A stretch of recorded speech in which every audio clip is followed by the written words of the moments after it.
आज मौसम कितना प्यारा है।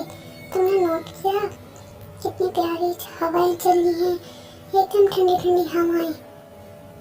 हाँ, मैं तो सुबह से देख रही हूँ, बहुत ठंडी ठंडी हवाएं चल रही हैं। और आज सुबह तो मैंने बिजली की आवाज़ भी सुनी और बहुत तेज बादल भी बोल रहे थे। अरे हाँ, मैं तो रास्ते में था, मैंने भी सुना। तुम लोग किस चीज़ की बातें कर रहे हो?